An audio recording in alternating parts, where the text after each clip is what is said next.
malas posturas, alzar a los bebés de un modo incorrecto, son solo algunos de los esfuerzos que pueden generar muchísimo dolor en la nuca.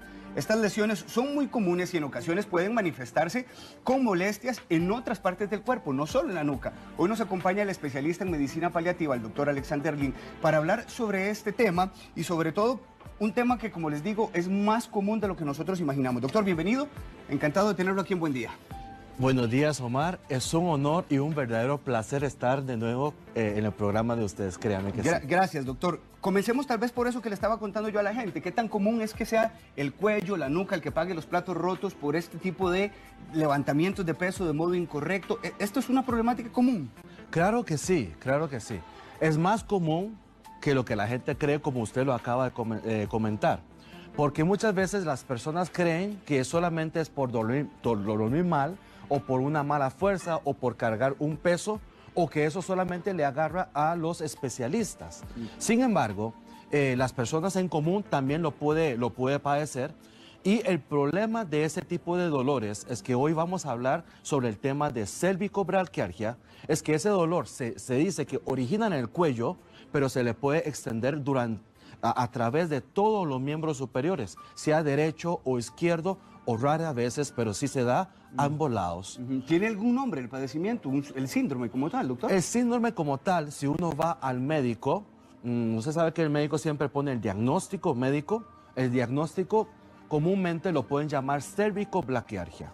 Cervicobraquialgia realmente es una palabra de 3 términos. Cérvico, que describe cérvico, la parte del cuello, braquial, la parte del brazo, y algia, todo lo que termina con algia, significa dolor en medicina. Entonces, cervicobraquialgia es ese cuadro, ese síndrome que se llama, de que se tiene el dolor de cuello, de brazo, y es un tipo que irradia esas zonas. Me llama mucho la atención que usted habla y menciona como una de las causas es esto de levantar el peso de modo incorrecto.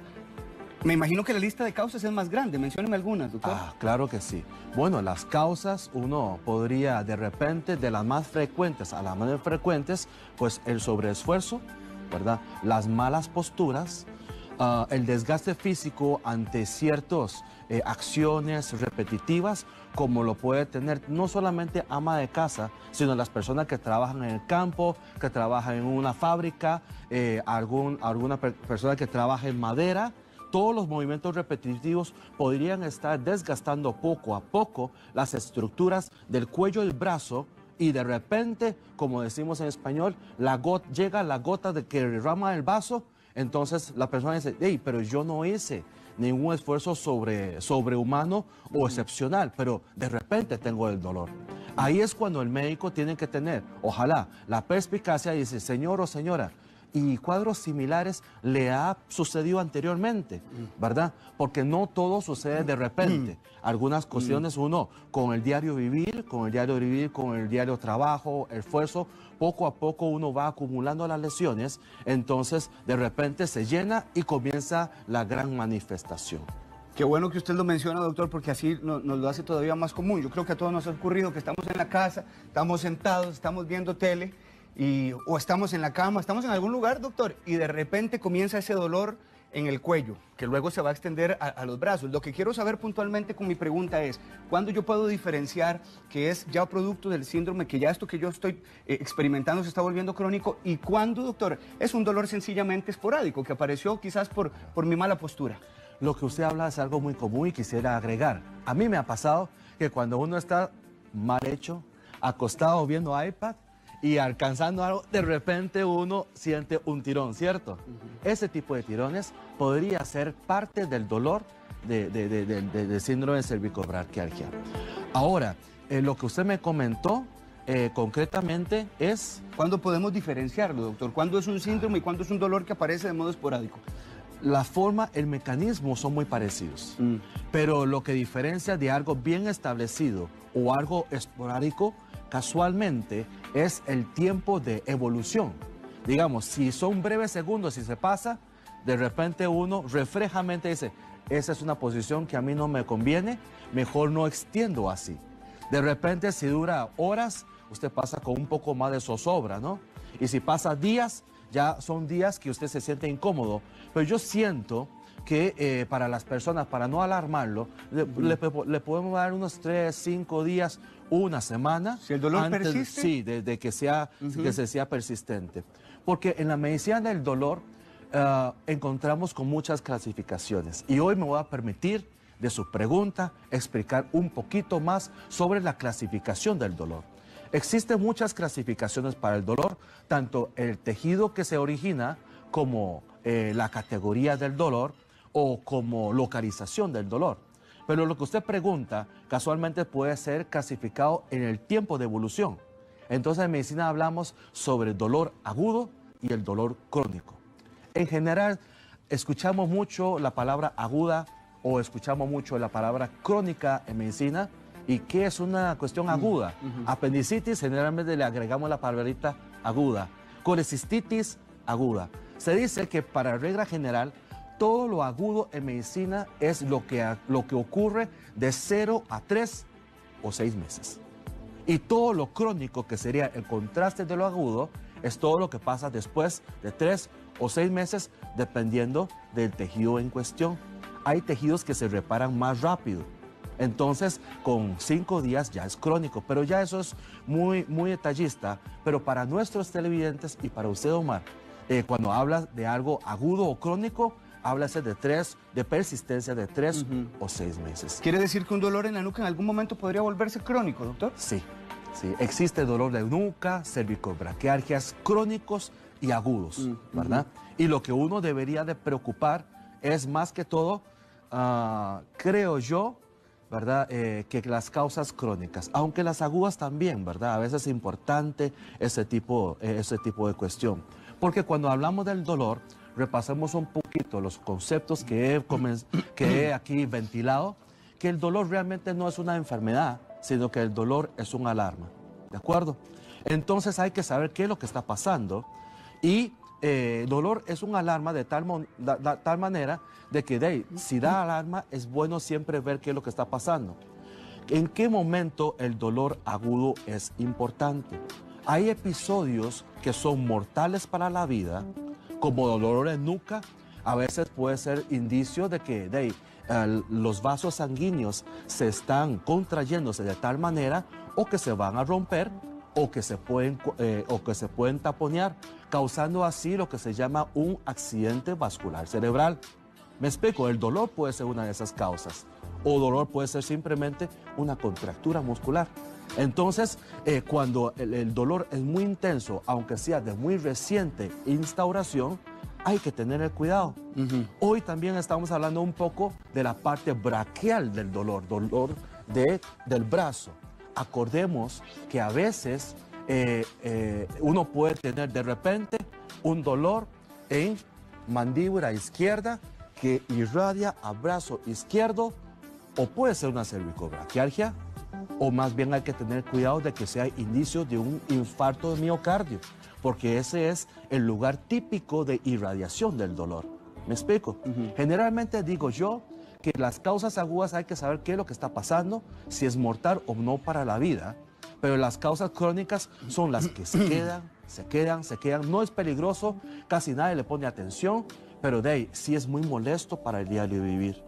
Porque la cervicobraquialgia, otra de las características que tiene es que es un dolor generalmente intenso o punzante que se origina con el movimiento. Entonces la persona tiende a no mover, a congelarse. Entonces eso le limita mucho la vida. Estamos hablando con el doctor Alexander Lin. Es un doctor experto en medicina paliativa, en medicina que trabaja el tratamiento más bien contra el dolor, cómo evitar y disminuir un poco el dolor. Y estamos hablando del tema del dolor en la nuca, que puede en algún momento irradiarse también hacia los brazos. Y algo muy importante que yo quiero invitarle a usted para que realice su consulta es, si su dolor en este momento ya es crónico, si ya se ha extendido por semanas, este es el momento para que usted le realice la consulta al doctor Alexander Lin. La plataforma que tenemos para hacerlo es Facebook. Ahí está Luis Carlos Monge listo para que usted nos la haga llegar su consulta y aprovechemos por qué razón, descubramos, señora o señor, si su dolor se ha extendido ya durante varios meses, como dice el doctor, esto puede ser preocupante. Doctor, quería hacerle también otra pregunta. Sí. Una hernia en la columna, por ejemplo, ¿podría en algún momento también generar dolor en el cuello? Bueno, claro que sí. De hecho, el modelo de hernia cervical es uno de los modelos básicos que las personas usan para explicar el mecanismo de cervicobraquialgia, del dolor cérvico-braquial. ¿De acuerdo? Porque sabemos que para que una estructura duela, para que una situación duela, necesitamos irritar de tal manera los nervios que transmite el impulso del dolor. Ahí, cada vez que hablo del tema, yo me acuerdo de un profesor de medicina que yo tuve. Y él le gustaba hacer una pregunta. Dice, a ver, Alexander, es neurocirujano, ¿no? Y dice, ¿uno siente con el corazón o con el cerebro? Ah, carambas. Qué pregunta más difícil, ¿no? Porque comúnmente uno dice, yo siento algo en el corazón, ¿sí? Pero realmente si uno estudia medicina, uno sabe que toda la interpretación de los nervios, de los impulsos, se hace a nivel cerebral. Lo mismo pasa con el dolor, fíjese, que los impulsos del dolor transmite según el nervio, pero se integra acá. Entonces todos los dolores, y especialmente dolores que se irradian, involucran sistemas nerviosos. Entonces el hernia realmente es una estructura donde majan por donde sale y entran los nervios. Entonces se afecta todo el trayecto. De hecho, eso es el modelo tradicional.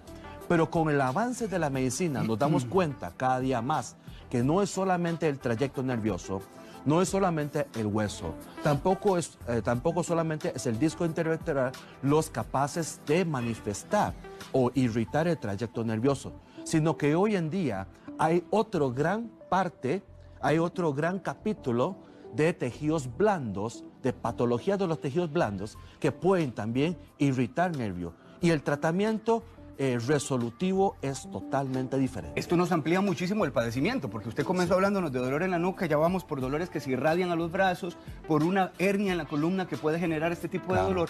¿De qué manera el médico determina entonces, doctor? ¿Cómo es la forma de diagnóstico para saber en dónde está la médula del problema? Claro, y ahí es la parte artística de la medicina, porque se dice que la medicina no es solamente una ciencia, la medicina también es un arte. Es arte porque usted tiene que saber cómo aplicar para que las cosas le salgan bien.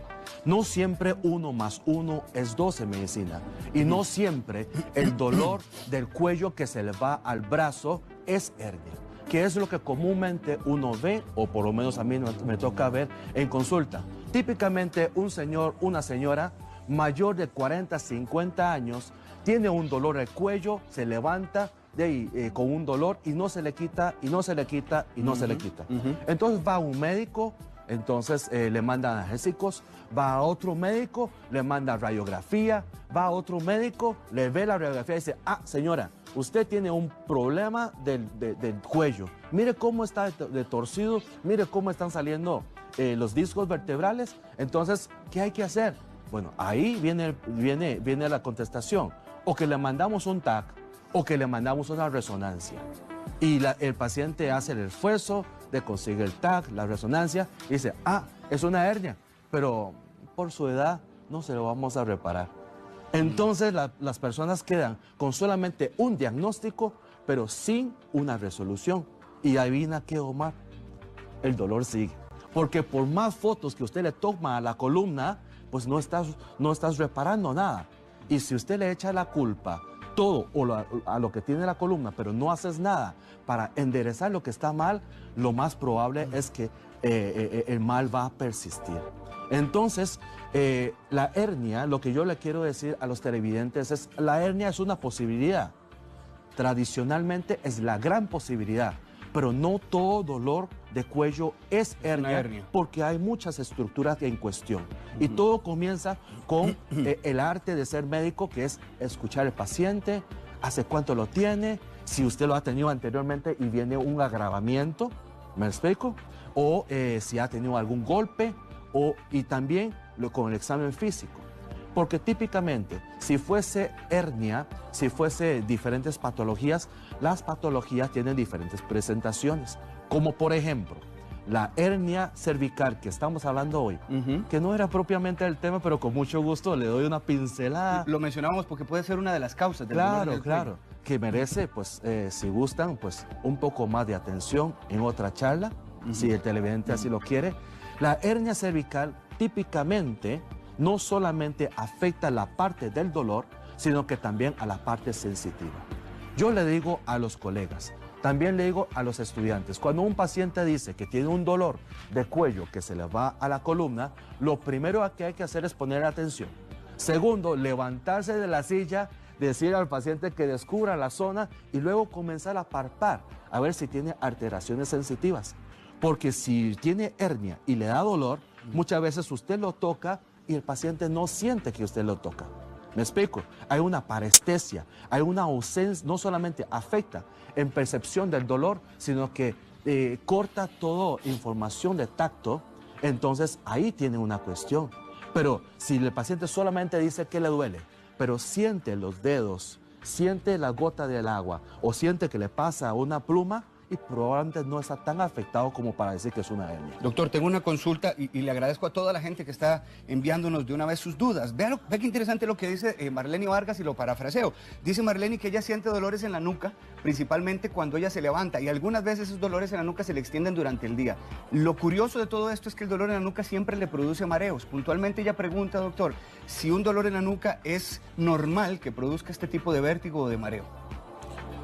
Yo creo que es un caso muy interesante, porque ignoro lo que le han dicho sus médicos de cabecera, pero típicamente hoy en día los médicos lamentablemente somos tendemos mucho a decir, es de lo mismo, ¿cierto? Pero las cosas no siempre es de lo mismo, ¿verdad? No todo lo que brilla es oro y no todo dolor de cuello es causado por cuestiones de huesos. Normalmente una alteración de huesos que pueda causar el dolor no causa mareos, porque los mareos son o de funciones del cerebro o de oído medio, o más bien puede haber alguna compresión, se me ocurre, de las vértebras que dan irrigación y oxígeno al cerebro. Entonces, si fuera usted, comenzaría con buscar soluciones de esas partes que no son la parte del dolor, pero sí podría ser óseos o vasculares. Aprovecho para preguntarle, ¿cuál es el especialista entonces que se encarga de poder ya dar un diagnóstico más asertivo, doctor, cuando hay un dolor en el cuello, como en el caso de Marlene? Típicamente las especialidades que se encargan de eso son los ortopedistas, puede ser neurocirujanos, pero lo importante no es solamente ir a una especialidad, digo yo, porque lo que necesitan los pacientes es que le resuelvan el problema. Que le quiten el dolor. Claro, al fin y al cabo es eso, porque uno no consulta por consultar, sino que uno debería de consultar para resolver, ¿verdad? Eso es como cuando uno va a un hotel, ¿verdad? Le dan la llave 302. Usted llega a la puerta con todo el equipaje listo para entrar, pero no le abre el 302 que le dieron a la puerta. ¿Qué hace usted? ¿Se queda solamente toda la tarde metiendo la llave tratando de abrir? ¿O usted regresa al counter y dice, mira, dame otra llave porque no me está sirviendo para entrar? Lo mismo pasa cuando uno consulta, cuando tiene un padecimiento al médico. Uno no va, creo yo, solamente para ver al médico o que el médico le vea. Uno idealmente va para que el médico le resuelva. Heilen Solano dice, doctor, que la hija de 16 años, siempre que llega del colegio, ella se queja de que tiene un dolor en los hombros y de que tiene un dolor en el cuello. La mamá dice que le extraña porque el salveque, el bulto, no es tan pesado. ¿Qué le puede recomendar usted a esta mamá para poder darle a esta muchachita, doctor, que está siempre constantemente con dolor en cuello y hombro por esta razón? Bueno, el caso de doña Helen es muy interesante, porque si bien piensa que podría ser el bulto, pero ya lo descartó, yo pienso que vale la pena buscar otras causas, porque si dice que es el dolor de cuello y hombro, ya la localización está muy, muy clara, ¿verdad? Trataría de ver si se puede jalar el bulto, ¿verdad? O efectivamente chequear o revisar cómo está la parte del cuello, la parte del hombro y también la parte escapular, de la escápula, ¿verdad? O la gente de mayor edad dice que es la paleta. Ahí también puede tener problemas. Acordemos que a veces las contracturas, no solamente de músculos, sino de los fascias y ligamentos, también puede producir ese tipo de dolor, ¿verdad? ¿Es recomendable que la lleve donde un ortopedista, doctor? Yo siento que debería de llevarlo primero a su médico de cabecera. Puede ser médico general, puede ser un ortopedista, el médico que usted le tiene confianza para que le comience a explorar.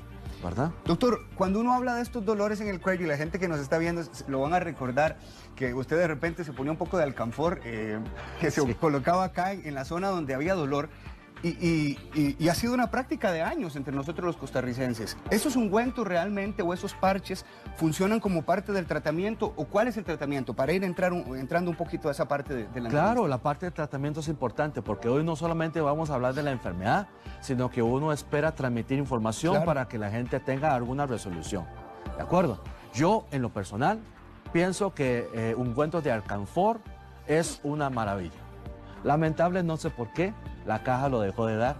Yo me acuerdo, bueno, en eso cuando uno trabaja con el dolor, inevitablemente entra en contacto una población de adultos mayores. Y allí ellos dicen, doctor, yo me acuerdo de tal cosa, eso es muy típico de la población mayor, ¿cierto? Entonces, en la institución teníamos un producto que se llama linimiento antirreumático. Nunca lo has escuchado, es que usted es muy joven, Omar. No, pero sí me acuerdo del linimento. Linimento, sí, claro, me acuerdo de la palabra. Y dicen que todos los adultos mayores le encantaba y se le echaban. Tanto así que algunos pacientes más jóvenes dicen, doctor, ya yo no sé qué hacer, porque de mi cuarto, dice mi esposo, que huele a puro viejito. Está patión. Exactamente. Entonces, ese realmente es el olor a alcanfor. Y realmente no solamente alcanfor, para los que están más metidos en la medicina natural, componentes como eucalipto, menta, lo que refrescan, pero también estimulan la circulación, yo siento que es bueno. ¿Qué pasa?